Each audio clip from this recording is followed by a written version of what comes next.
The envelope was already halfway across the ballroom when Sabine Wycliffe understood that her sister's marriage might not survive the next minute. A footman carried it carefully through the crowd, weaving between laughing guests, champagne glasses, and women dressed in pale silk. Above them, hundreds of candles glittered in the chandeliers of Hailwick Court. No one else seemed concerned. Why should they be? Oriana had been married less than an hour. The ceremony had been beautiful. The weather over Morcant Bay was clear. Nathaniel Broome had looked at his bride as though every person in the chapel had vanished except her. Nothing appeared wrong, except the writing across the envelope. For Mr. Nathaniel Broome, to be read before his bride, leaves Hailwick Court. Sabine knew that hand. She had seen it before sunrise. Her stomach tightened. She pushed through two gentlemen discussing horses. "Excuse me." They barely moved. Sabine stepped around them. The footman continued toward Nathaniel. Across the room, her new brother-in-law was speaking with his uncle beside the musicians. 20 steps. Perhaps fewer. Sabine looked toward Oriana. Her sister stood beneath an arch of white roses with 3 ladies surrounding her.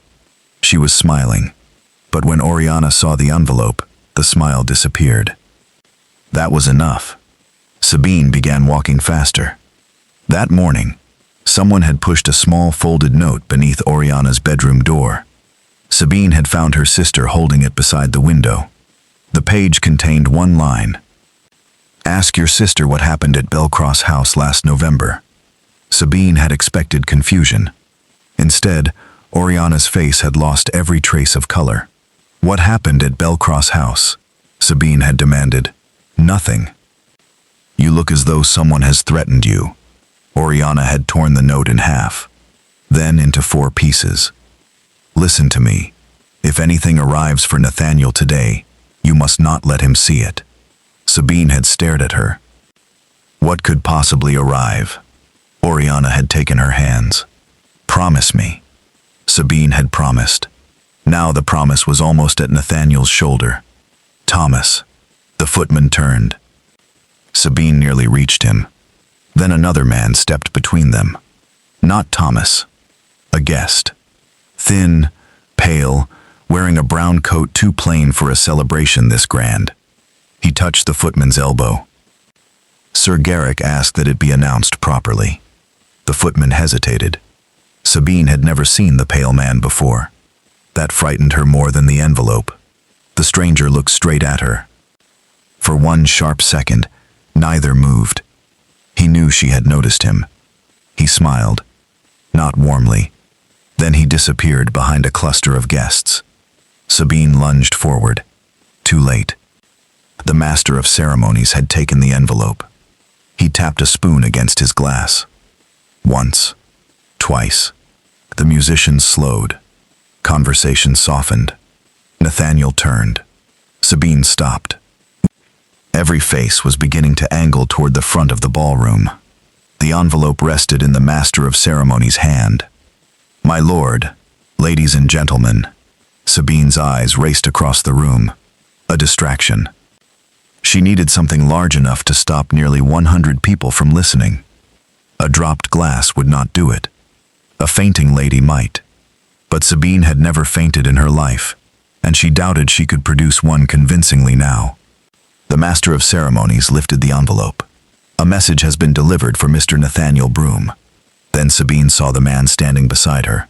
Tall, dark hair, black evening coat, no bright sash, no family insignia, no cluster of admirers.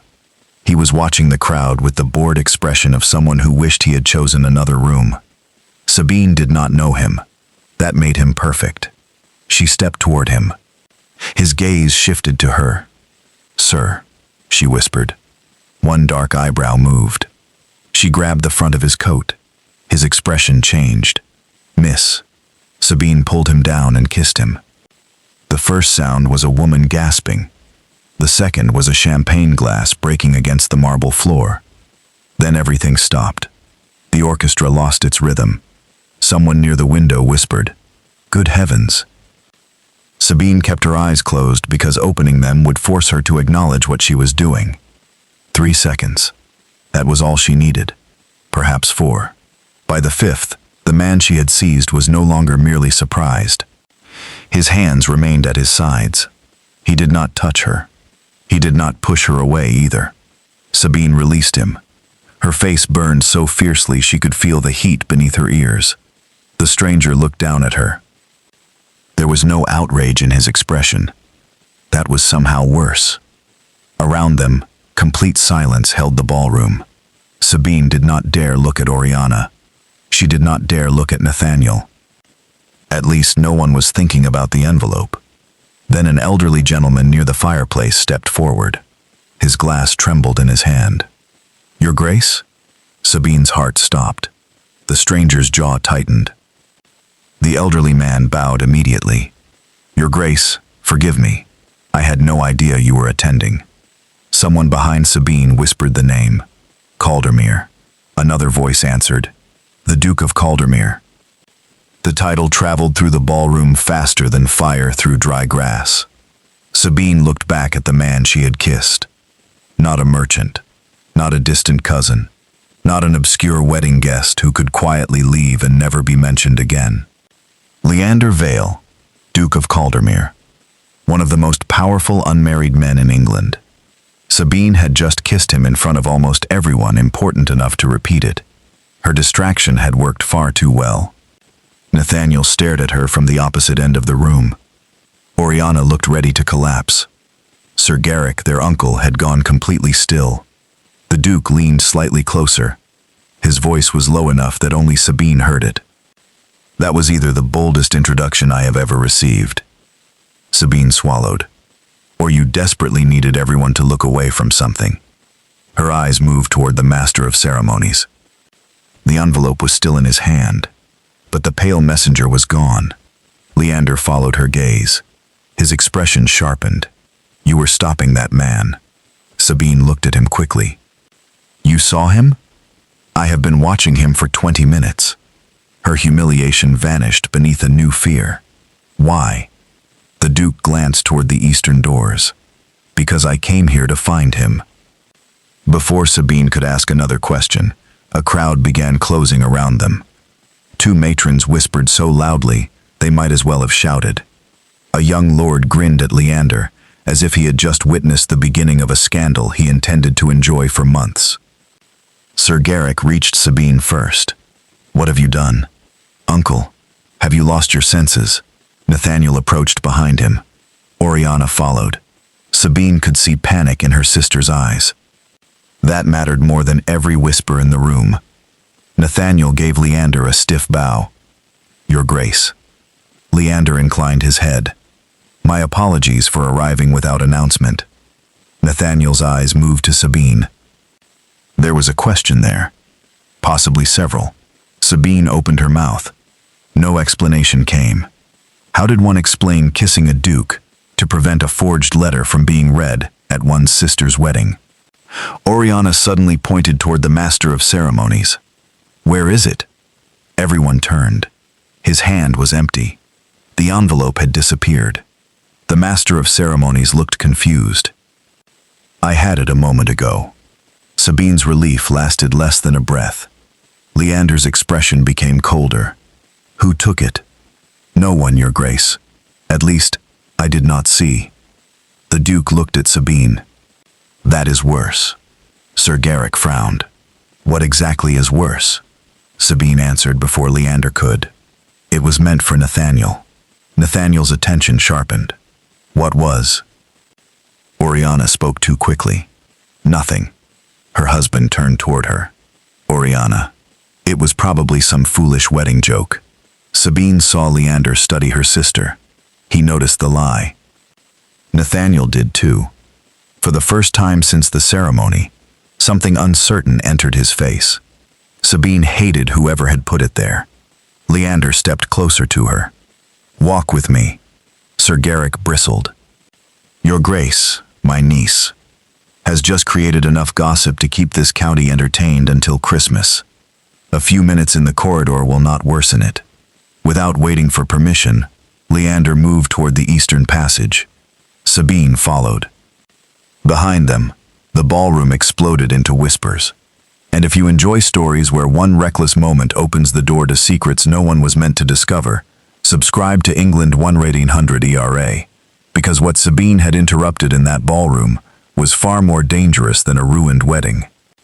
The eastern corridor was quiet. Sunset shone through the tall windows, staining the stone floor gold. Leander stopped beside a marble table. "Start with the note." Sabine froze. "What note?" "The one your sister received before this." "How could you know there was another?" "Because blackmailers rarely begin with their most damaging weapon." That word struck her. Blackmail. Sabine lowered her voice. "This morning, someone sent Oriana a message mentioning Belcross House." For the first time, Leander lost some of his composure. "What house?" "Belcross." He stared at her. "When?" "It said last November. Was your sister there?" "She refuses to tell me." Leander turned toward the window. Sabine watched him carefully. "You know the place?" "Yes." "How?" He did not answer immediately. That silence frightened her. Finally, he said, 6 years ago, letters appeared accusing my younger sister of meeting a man secretly." Sabine's irritation disappeared. "They were forged?" "She said they were." "You believed her?"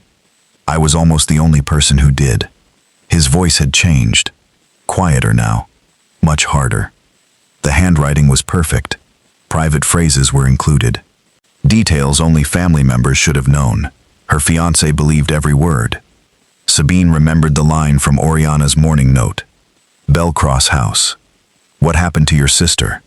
Leander looked down the corridor. "She survived the scandal. She never recovered from what followed." He did not need to say more. Sabine regretted asking, but he continued. "Years later, I discovered 3 other families had received similar letters. One paid to bury the matter. Another marriage collapsed. Every trail led nowhere, except Belcross. Until today, footsteps sounded. They both turned. Nobody appeared."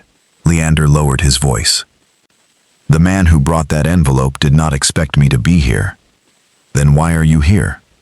"To make sure he never saw me coming." Sabine winced.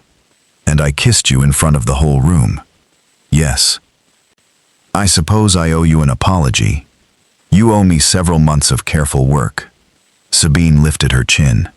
"My sister had perhaps 10 seconds." Leander stared at her. She waited for anger. Instead, something almost like respect entered his eyes.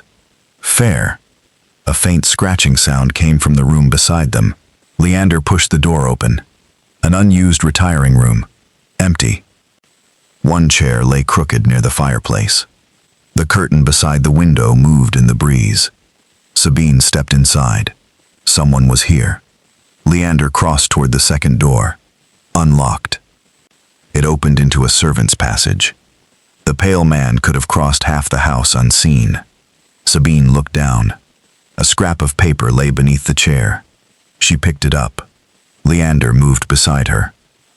The paper had been torn from a larger page. Only part of the message remained. "Am seen leaving Belcross after midnight.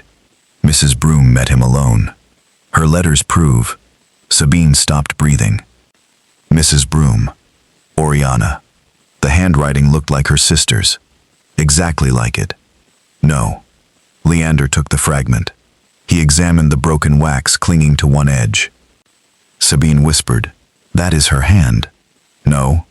She looked at him. "You just said." "I said it resembles her handwriting." He held the wax nearer the window. "There is a difference." "What?" Leander's face tightened. "I have seen this seal before." Sabine waited.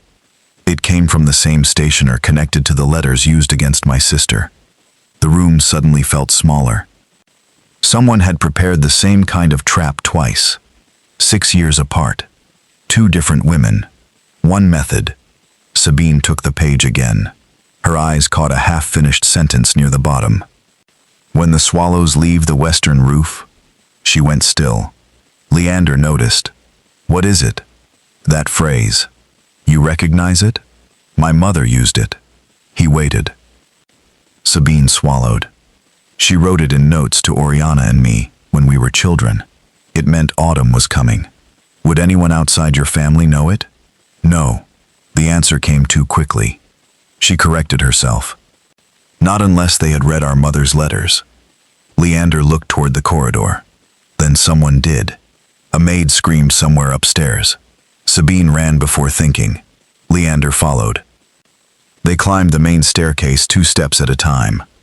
The scream had come from the bridal rooms. A maid stood outside Oriana's chamber, clutching her apron. What happened? The girl pointed inside. Someone has been through the room, miss. Sabine entered. Jewelry still glittered on the dressing table. A purse lay untouched. Oriana's pearl comb remained beside the mirror. Nothing appeared disturbed. What was taken? The maid's face was pale. I do not know, miss. I only noticed the cabinet. Sabine crossed to the small writing desk. A drawer stood open. She knew that drawer. Their uncle kept several household keys there during large gatherings. Her chest tightened. The trust cabinet key. The maid nodded. It is gone. Leander stepped beside her. What cabinet? Sabine barely heard him. The one containing our family accounts. How many years? Almost 9. Who manages them? She already knew the answer. Slowly, Sabine turned toward the open doorway. Across the gallery below, through the staircase railings, Sir Garrick Wycliffe stood among the wedding guests. Her uncle, her guardian, the man who had controlled every penny left to Sabine and Oriana since their father died. He was not speaking. He was not drinking. He was looking directly up at her. And when he saw Leander standing beside her, his expression changed. Not to confusion, not to anger, to fear. Sabine felt cold despite the summer heat, because for the first time that day, she began to wonder whether the person threatening her sister had not entered Halewick Court with the wedding guests. Perhaps he had been living there all along. Sir Garrick did not look away. Neither did Sabine. For several seconds, the noise from the wedding below seemed distant, as if the entire house had slipped under water. Then Leander spoke beside her. Do not confront him yet. Sabine turned. You saw his face. I did. He is frightened. That does not tell us what he is frightened of. He controls the trust. And someone wants you to suspect exactly that. Sabine hated the possibility because it made sense. Sir Garrick had raised her and Oriana since their father's death. He had chosen their tutors, defended them at family dinners, sat beside Oriana through fevers, and once crossed half the county in winter because Sabine had broken her ankle. If he had been stealing from them for 9 years, she wanted to know. If someone was framing him, she wanted that too. Below, music began again. Weakly. The orchestra had clearly been ordered to resume. It could not repair the mood. Every guest at Halewick Court was now pretending not to discuss the kiss, which meant, of course, that everyone was discussing it. Sabine heard fragments as she descended the staircase. In front of the entire room, Caldermere of all men. Surely there must be an announcement. She kept walking. The humiliation had become almost useful. Nobody was talking about Oriana. At least not yet. Nathaniel stood beside the terrace doors. Oriana was with him. They were not arguing, but neither looked happy. Nathaniel held his new wife's hand while she stared at the floor. Sabine slowed. Leander noticed. You want to speak to her. I need the truth. You may not receive it. She is my sister. That has not prevented her from lying so far. Sabine glared at him. You have a remarkable gift for comfort. I have never claimed otherwise. She almost smiled. Almost. Then Nathaniel looked up. The moment passed. He came toward them. Sabine. His tone was gentle. That made her feel worse. I would like to ask you something. Oriana immediately moved after him. Nathaniel, not here. He ignored her. Was the message for me? Sabine looked at her sister. Oriana's eyes warned her. Nathaniel continued. Whatever is happening, I would rather hear something unpleasant than spend the evening imagining 10 worse things. Leander stepped away. The gesture was subtle. He was giving them privacy without going far. Sabine admired that more than she wanted to. Nathaniel waited. She chose carefully.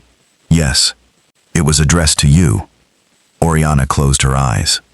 Did you know what it contained? No. Then why stop it? Because Oriana asked me this morning not to let you receive anything connected to Belcross House. Nathaniel turned toward his wife. The pain on his face was immediate. Belcross? Oriana's silence answered before words could. You told me you had never been there. I was afraid. Of me? No. Then of what? Oriana looked toward the guests. Not here. Nathaniel's voice lowered. We were married today. I know. Then please stop speaking to me as though I am still standing outside your life. That cut deeper than anger would have. Oriana took his hand. Give me 1 hour. Nathaniel stared at her. Why? Because I need to show Sabine something first. Sabine frowned. What?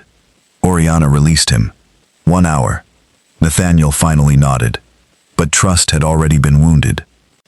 Sabine saw it. So did Leander. He came closer after Nathaniel left. If this was only about a secret lover, your sister would have confessed by now. Sabine looked at him. You sound certain. Romantic shame grows smaller once marriage has already happened. Financial danger usually grows larger. You believe this concerns the trust. I believe somebody stole that key for a reason. A servant approached with a tray. Leander took 2 glasses. He offered one to Sabine. She stared at it. Do I look thirsty? You look like a woman preparing to accuse her guardian of theft in the middle of a wedding. She took the glass. Fair. They moved toward the conservatory. Sunset had faded behind Morecambe Bay, leaving the glass walls blue with evening. Leander spoke quietly. There is another thing you should know. Sabine stopped. About your sister?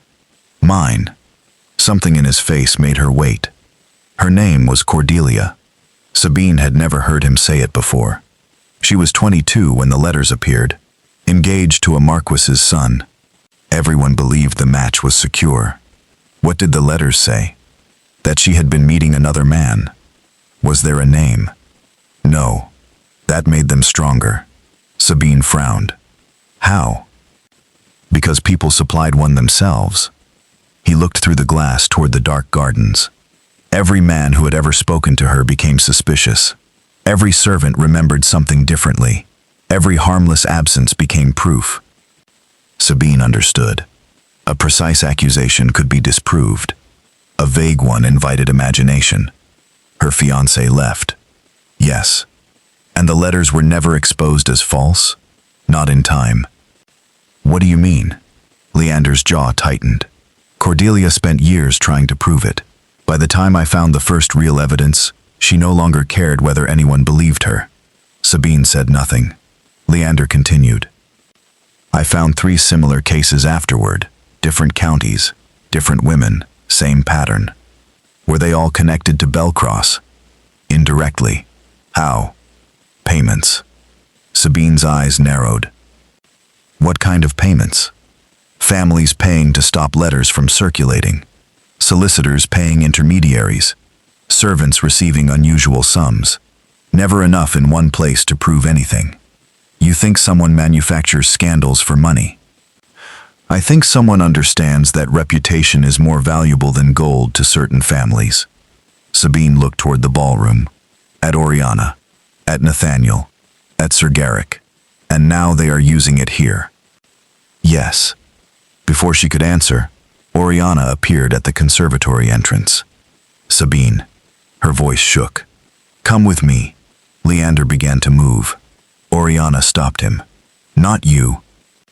Sabine hesitated. Leander gave the smallest nod. Go. Oriana led her through the west passage into a small sitting room. The moment the door closed, Sabine turned. Enough. Oriana leaned against a desk. You were at Belcross House? Yes. With a man? Yes.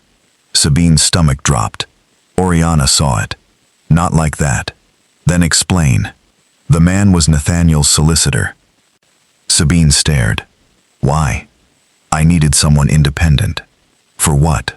Oriana reached into a drawer and removed folded papers. She placed them on the desk. Numbers, columns, transfers.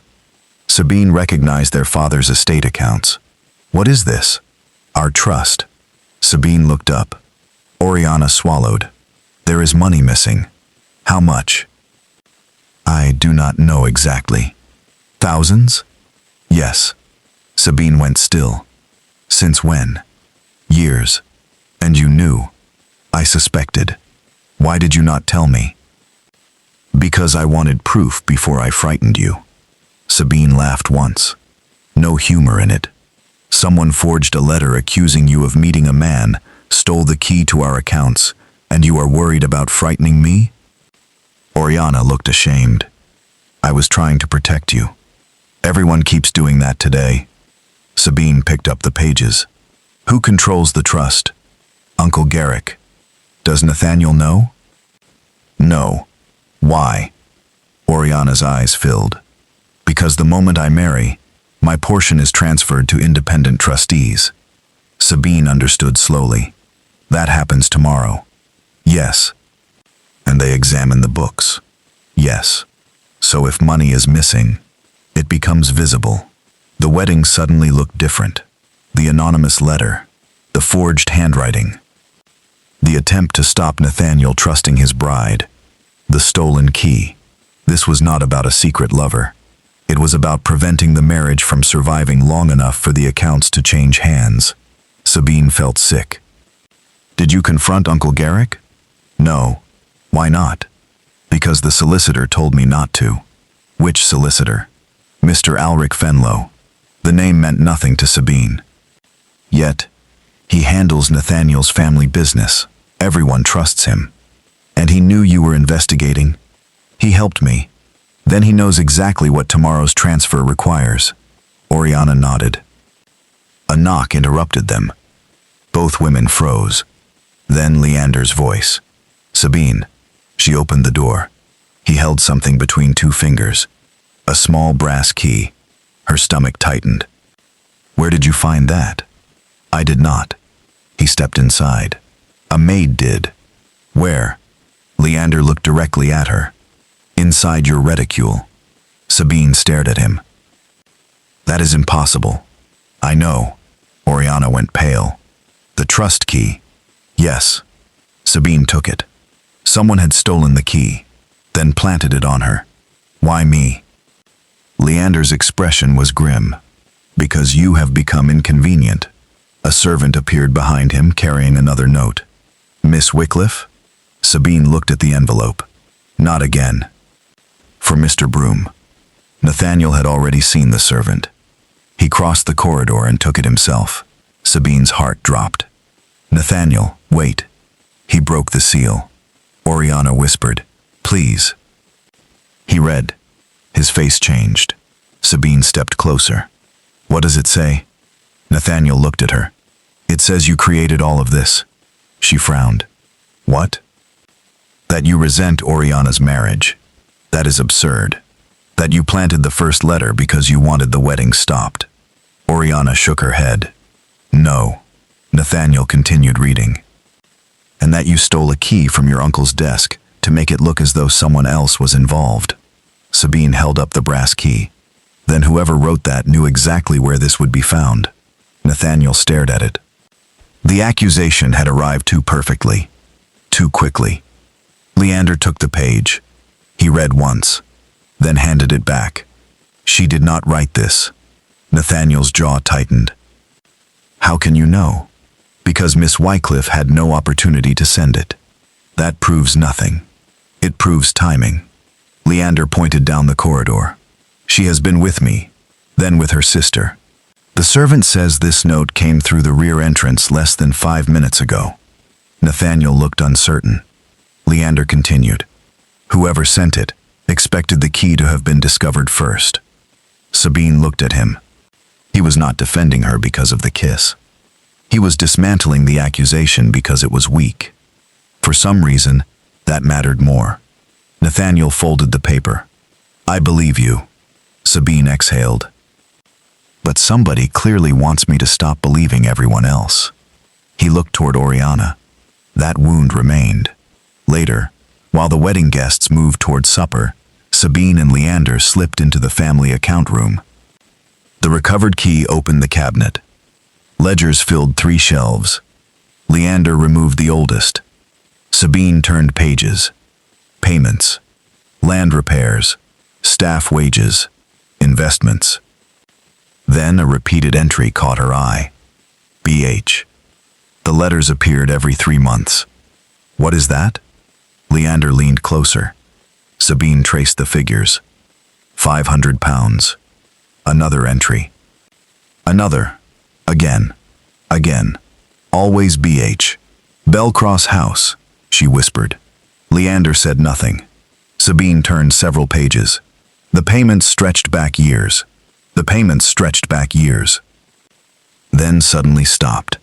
Large portions of the ledger had been cut away. Not torn. Cut. Carefully. These pages were removed long ago. Leander examined the binding.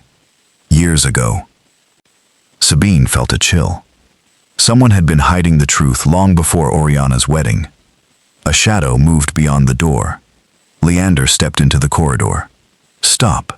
The pale messenger froze at the end of the passage. Mr. Pell Arden. Sabine recognized him instantly. He did not run. He simply looked tired. Leander approached. You have made enough mistakes today. Pell gave a faint smile. Have I? You delivered the letter. Yes. Sabine stepped beside Leander. You tried to destroy my sister. Pell looked at her. No. You handed them the envelope. I handed them exactly what I was paid to hand them. By whom? His eyes flicked toward the staircase. Someone who hoped you would blame the wrong person. Sabine's anger sharpened. Who? Pell stepped closer. You still think I came here to expose your sister? Didn't you? No. His voice dropped. I came because somebody paid me to make you think exactly that. A door opened behind them. Sir Garrick entered the passage. Pell's face changed instantly. Real fear. He backed away. Sir Garrick frowned. What is happening? Pell turned and disappeared down the servants' stairs. Sabine looked at her uncle, then at Leander. The suspicion became almost unbearable. But Leander caught her arm before she spoke. Not yet. Hours later, after searching through old papers, household records, and half-forgotten account books, Sabine remembered something. Her father had hated locked cabinets. He once told her that anything truly important should be hidden where thieves thought themselves too clever to look. She went to the old morning room. Leander followed. Rows of recipe books sat behind dusty glass. Sabine pulled them down one by one. Preserves, pastries, household remedies. Then one book felt too heavy. She opened it. Inside was a slim leather ledger. Her father's handwriting filled the pages. Sabine's pulse quickened. She turned toward the final entries. One sentence appeared repeatedly. Garrick refuses to tell me who receives the Belcross payments. Sabine stared. Leander read over her shoulder. So your uncle did not begin them. Relief flashed through her. Then she turned the page. The final line stopped her cold. If Garrick discovers what I have learned, neither of my daughters will be safe. Footsteps sounded outside. Sabine clutched the ledger. The door handle turned. Leander stepped between her and the entrance. The door opened. Oriana stood there. Her face had lost all color. She saw the book in Sabine's hands. Then whispered, "Give me that ledger before Uncle Garrick sees it." Sabine did not move. Oriana stood just inside the morning room, breathing too quickly. "Give me the ledger."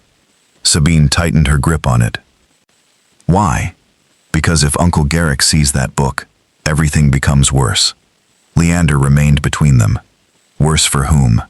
Oriana looked at him. For all of us. Sabine's voice hardened. You knew this existed. No, but you know what is inside.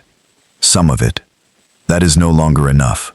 Oriana closed the door behind her. For several seconds, none of them spoke. Then she said, "Father started the Belcross payments." Sabine stared at her.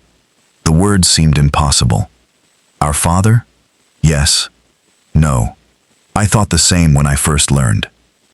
Sabine opened the ledger again. My father would never. He did. Oriana stepped closer. Not for the reason you think. Leander watched her carefully. Then explain it. Oriana swallowed. Years ago, father used information from Belcross house. Sabine's confusion deepened. What information? Letters, business correspondence, private disputes between families. Anything that might help him negotiate land, contracts, investments. Sabine felt a slow horror crawl through her. You are saying father paid people to spy on others? At first. And later? He tried to stop. Oriana's eyes filled with regret. By then, Belcross knew too much about him. Leander's face changed. Blackmail. Oriana nodded. The payments became protection money. Sabine looked down at the figures. Quarter after quarter. Year after year. Then why did Uncle Garrick continue after father died? Because Belcross threatened us. Sabine's head lifted. What? They had copies of old letters, documents, proof of father's involvement. Oriana's voice grew quieter. They told Uncle Garrick that if he stopped paying, they would release everything. The family name would be ruined. Our inheritance would be challenged. Every person father had harmed would come after the estate. Sabine could barely recognize the life she thought she knew. So Garrick took money from our trust. Yes, to keep paying them. Yes, Leander spoke. That explains the missing funds. But not the forged letter against Oriana, Sabine said. Oriana looked toward him. No, Uncle Garrick did not order that. Sabine's eyes narrowed. How do you know? Because he has spent months trying to delay my wedding. That made Sabine pause. He kept telling me to wait, to postpone. He claimed the accounts were not ready. And you thought he was being controlling. I thought he disliked Nathaniel. Leander folded his arms. What changed? I went to Mr. Fenlow. The name returned. Nathaniel's solicitor. Alric Fenlow, Sabine said. Oriana nodded. He told me the marriage would force the trust into independent review. Once that happened, Garrick could no longer hide the missing money. Sabine looked at her sharply. How much did you tell Fenlow? Everything I knew. Leander went still. Everything? The payments. Belcross. The missing pages. And the settlement date? Yes. And the fact that the accounts would be reviewed tomorrow? Yes. Leander's expression darkened. Sabine saw it too. Fenlow knew every pressure point. He knew exactly when the marriage became dangerous. Oriana noticed their faces. What? Leander answered. You may have given the architect of this entire scheme a complete map of your investigation. Oriana shook her head. No. Fenlow helped me.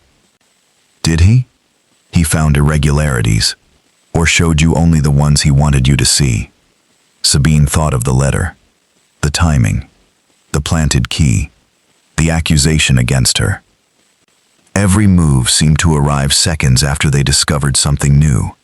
Someone was not merely watching the wedding. Someone understood their investigation before they did. A soft knock came from the door. Sabine reached for the brass candlestick. Leander opened it instead. Pell Arden stood outside. He looked exhausted. You finally worked it out. Sabine stepped forward. You know Fenlow. Pell gave a bitter laugh.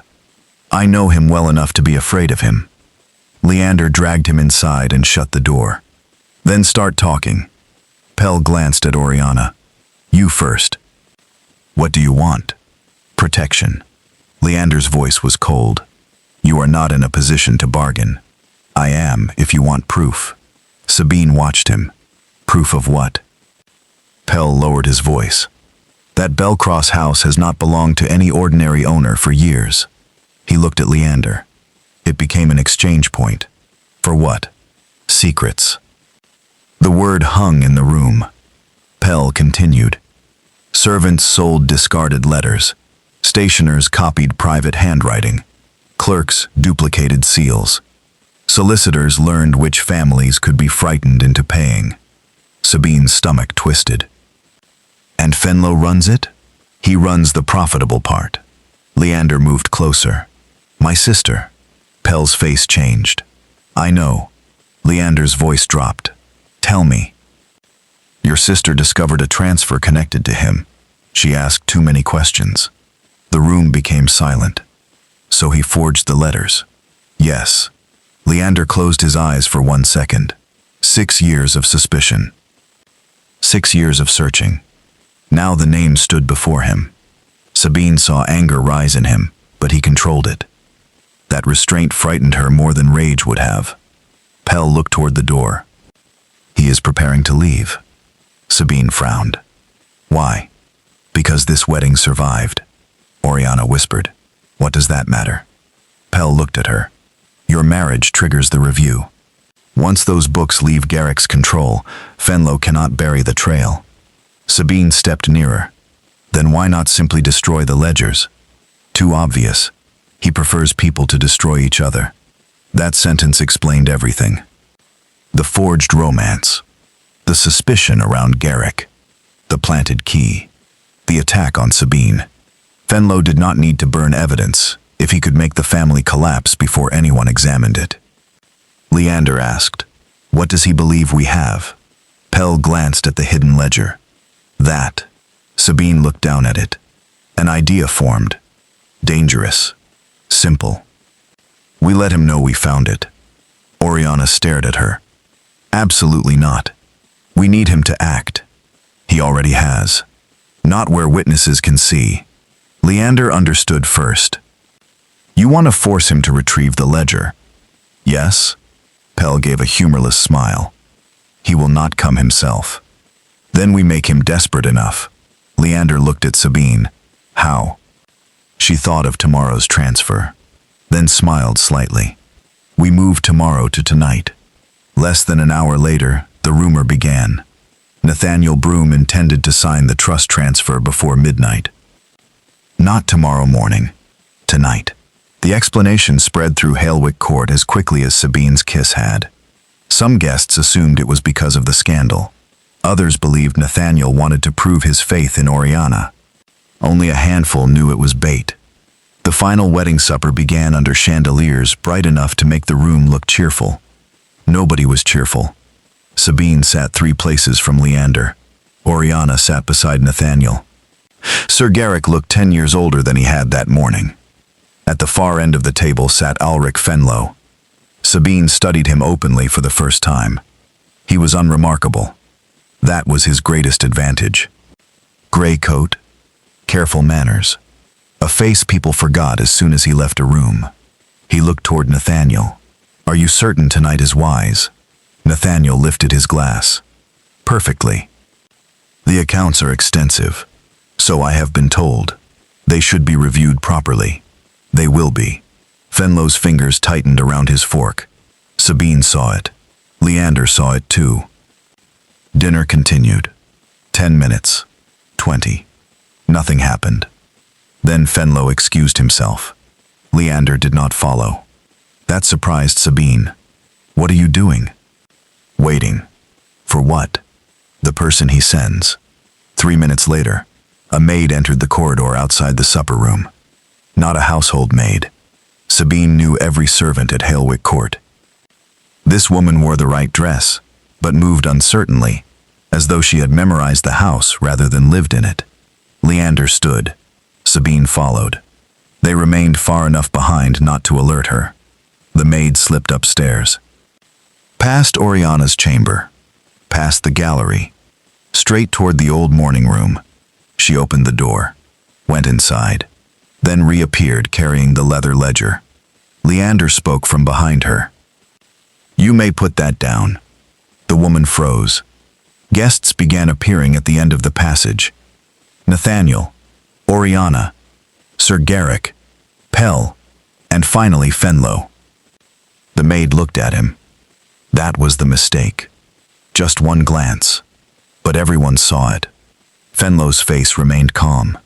I have no idea who that woman is. Pell laughed softly. You should. You paid her yesterday. Fenlo turned.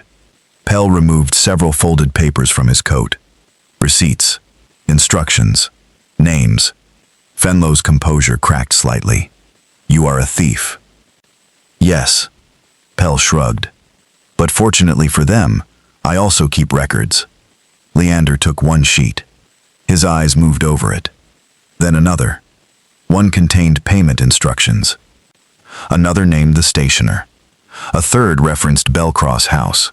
Fenlo looked toward the stairs. 2 men already blocked them. Not soldiers. Nathaniel's own estate officers. No easy escape. Oriana stepped forward. You knew. Fenlo said nothing. You knew everything I discovered because you were the one I trusted with it. Still nothing. Sabine brought out the forged letter fragment. And this? Fenlo finally spoke. Anyone could have written it. Yes. Sabine held it higher. But not everyone knew this line. She read the words quietly. When the swallows leave the western roof, Fenlo's expression did not change. Sabine continued. My mother used that phrase in letters to her daughters. Sir Garrick suddenly looked up. Sabine turned toward him. After father died, who inventoried the private correspondence? Garrick stared at Fenlo. Then his face changed. Him. Everyone looked at the solicitor. Garrick's voice shook. Fenlo handled the estate papers. Sabine stepped closer. That means he had access to my mother's letters. Fenlo's jaw tightened. Many people had access. Leander held up another paper. Not to this stationer's account. Fenlo looked at him. Leander's voice became almost emotionless. The same stationer copied my sister's hand 6 years ago. For the first time, real fear entered Fenlo's face. Not because one accusation had trapped him, because too many separate pieces now touched. Pell's receipts, Oriana's correspondence, the trust payments, the forged stationery, the private family phrase, the timing of the marriage transfer, and the woman holding the stolen ledger. There was no single confession to demand. The structure around Fenlo had collapsed. Nathaniel moved to Oriana's side. He took her hand before everyone. My wife's name will not be discussed as though she stands accused. Fenlo looked at him. Nathaniel continued. The marriage stands. The silence in that passage was heavier than the silence after Sabine's kiss. This time nobody was amused. Sir Garrick sank into a chair. Sabine looked at him. You stole from us. He closed his eyes. Yes. To pay them. Yes. You should have told us. I thought I was protecting you. You protected father's reputation. Garrick flinched. The truth hurt because it was accurate. Sabine's voice softened, but only slightly. You do not control the trust anymore. I know. You will help expose every payment. Yes. And you will tell Oriana and me everything. Garrick nodded. No instant forgiveness followed. There could not be. Some betrayals required more than one evening to repair. By dawn, Halewick Court had finally quieted. Most guests had left. Fenlo was under guard until authorities could be contacted. Pell had agreed to testify in exchange for protection. Oriana and Nathaniel had disappeared upstairs together, not untouched by the night, but still together. Sabine stood alone on the terrace overlooking Morcant Bay. The sky was beginning to pale. Behind her, footsteps approached. Leander. She did not turn. You realize everyone now expects you to marry me. I have heard. I kissed you publicly. I remember. I was not proposing. That is fortunate. She turned. He was smiling. Only slightly. Only slightly. Sabine folded her arms. You owe me nothing. I know. I mean it. So do I. His expression changed. I would prefer to owe you something for a better reason. She studied him. What reason? That you trusted me when you had almost no reason to. I did not trust you. You followed me through half the house. That was investigation. You kissed me. That was emergency management. He laughed. A real laugh this time. Sabine had not expected it. It changed his whole face. He looked younger, less guarded. Then he stepped closer. May I visit Halewick Court again? When? When no one is being blackmailed. That may improve the atmosphere. And perhaps next time. He paused. Sabine raised an eyebrow. Yes, I would prefer not to be kissed without warning. She smiled. You are very demanding. So I have been told. He looked at her for a moment. Then asked quietly, May I? No ballroom? No scandal? No frightened sister? No stolen letter? This time, Sabine had all the time in the world. She stepped closer.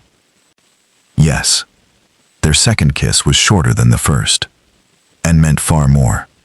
Months later, the Belcross network began to unravel. Families who had remained silent for years finally spoke. Stationers testified. Servants produced records. Old scandals were examined again. Leander cleared his sister's name in the only way still possible, not by changing what had happened to her, but by proving she had told the truth. Oriana and Nathaniel remained married. Sir Garrick surrendered control of the Wycliffe Trust and began restoring what he had taken. Sabine did not forgive him quickly, but neither did she close the door forever. As for Leander, he returned to Halewick Court far more often than anyone considered necessary. That winter, at a crowded gathering, an elderly lady asked Sabine how she had first met the Duke of Caldermere. Before she could answer, Leander said, She mistook me for someone unimportant. Sabine looked at him. No. The room quieted around them. I simply needed someone useful. For perhaps the first time in his life, the Duke of Caldermere laughed in the middle of a ballroom while everyone watched. And this time, Sabine did not need to kiss him to silence the room. If this story kept you guessing until the final truth, subscribe to England 1800 ERA for more stories of hidden loyalties, dangerous secrets, and unexpected love.